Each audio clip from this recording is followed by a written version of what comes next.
supreme namaskarams to both of you.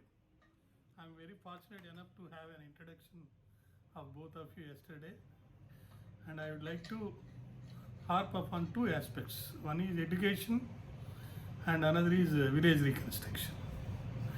Education is a subject which is required to one and all, and education in India, because of several reasons, could not be imparted to all by giving what you say correct, needed, value based education. Secondly, the cost of education is also very high. We have to keep in our mind the present scenario of COVID. This is troubling us not to have direct contact, and if you require to have direct contact, we need to take some protection. So running up school nowadays is very difficult, and hygiene has to be maintained, and not only for the students but also for the teachers and the workers and administrators, so many people.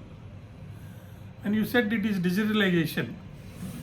Sky is the limit, and we can be somewhere, and the person who is going to grasp maybe at some other 100 or 1000 miles away from us, but he gets what he needs, and we can send it we want to send it to him. But the problem is in Andhra Pradesh, when we study it, there is a high competition between the schools. Some schools, they are doing unfair activities, like making the teachers forcibly to get the students somehow. Otherwise, they are not paying salary to those teachers who could not get or attract the students. So teachers are moving around in the streets and going to the houses and talking to the parents or guardians and getting the students, and then admissions to the colleges or schools. So the unhealthy competition between amongst the different schools finally leading to give less standard education. And in some schools, the parents are not able to pay the fees for their own reasons.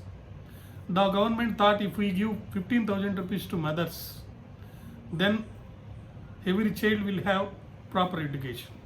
But the mothers are also not spending that amount to the students, and they are using that money for some other purposes. Now somebody approached the Honorable High Court, and the Honorable High Court held that let the amount be paid to the parents only, to the school only, not to the parents. Then government thought that if we improve the standards in the government schools by providing midday meal or good clothes or dictionaries to the students, or some type of required digitalized education, and also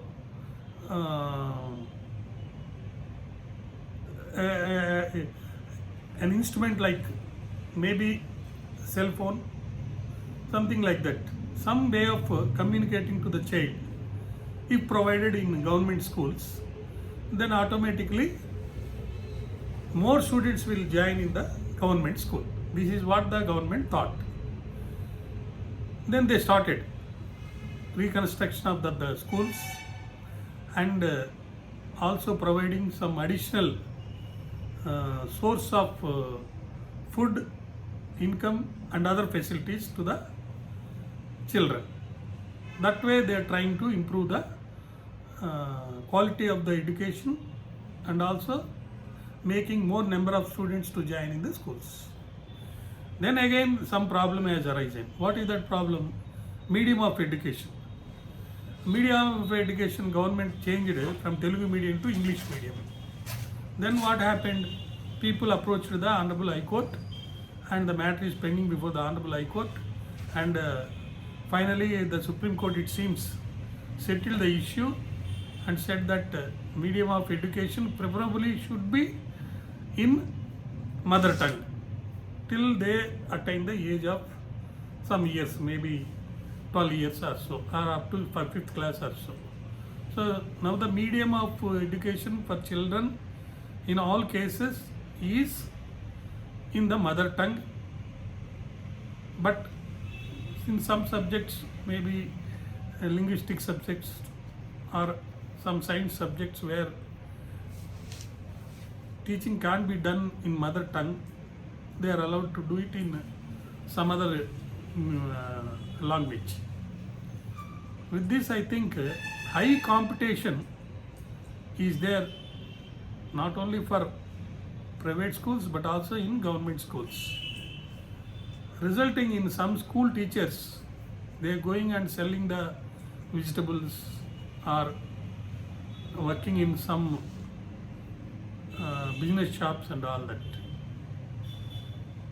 So in this scenario, if digitalization technique is used in a proper way, as you said, definitely there is a likelihood of improving the standards of education, and in turn more number of children or students will join in the schools.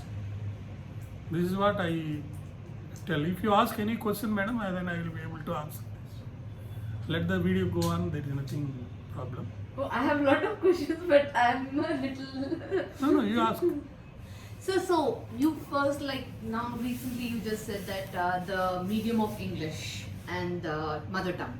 Yeah. So through digitalization, we will have medium of English because we don't need to have any teacher locally. But mother tongue should never be lost because all vernacular languages are very rich in culture. So we will continue to have the vernacular languages taught. For example, if it's in Andhra, we will have Telugu. We will have very good Telugu pundits coming and talking and giving here what I am a lot telling of culture. is, any language, from time to time it has to grow. Yes. The growing of the language, sometimes what happens, mixed language will come out.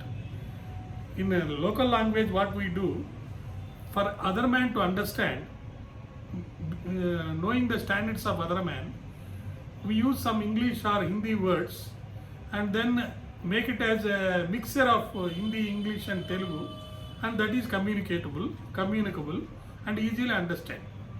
But in Kiwis also, nowadays, they are speaking in the local language, local using languages.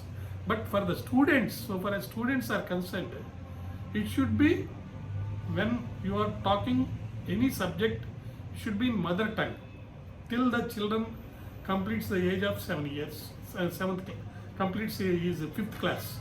Okay, sir. Now, since we are a private organization, we are not bound by any law.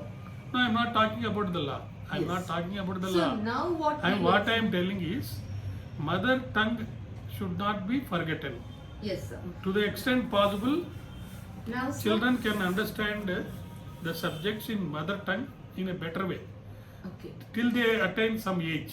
Sir, I'm a linguist. Like I've done my masters in Cambridge. Okay. So, and I come from a country, Italy, where the Italians and the French in the world and the Germans and the Spanish are known in the world to study all their subjects only in their language. Yeah. They are not speaking in English. Yeah. Now, since last 7 years, there has been a big revolution in Europe. The revolution is that English has become compulsory. Because what happens was, like my own husband, he's Italian. He has studied his medicine and he speaks only in Italian. He cannot even spend time with MNR when he was in my house because he doesn't know English.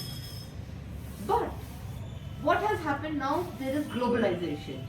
We have to promote our children to travel across the globe.